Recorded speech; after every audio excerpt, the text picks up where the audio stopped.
জয় গুরু। ধর্ম ও রাজনীতি প্রসঙ্গে শ্রী ঠাকুর অনুকূলচন্দ্রের দিব্যবাণী।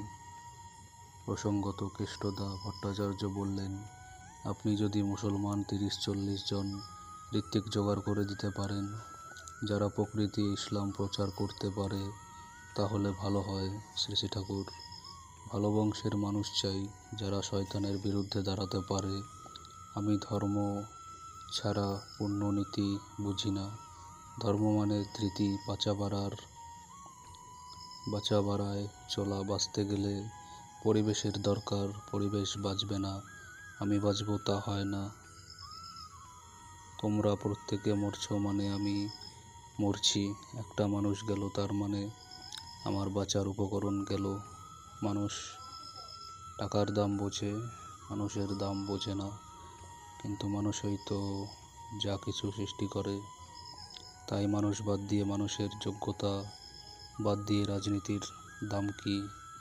সেই এক খোদাই সবার ধৃতি। যখন বৈষম্য করি, ভেদ করি, তখন অপপ্রচার করি।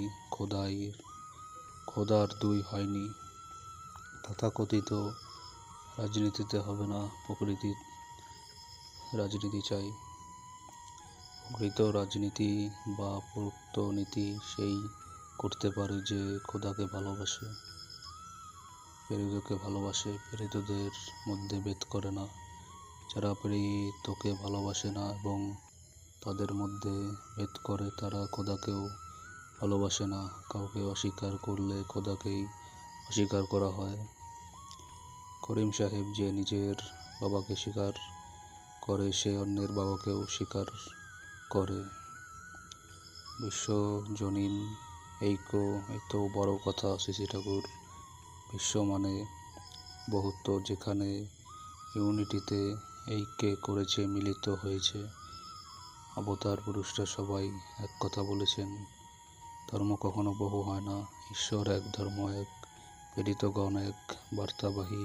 করিম সাহেব বিদায় নেওয়ার সময় বললেন, আপনাকে দেখে ধন্য হলাম। শ্রী ঠাকুর, আমিও ধন্য হলাম। আলোচনা প্রসঙ্গে 23 খণ্ড, পৃষ্ঠা 63। জয় গুরু।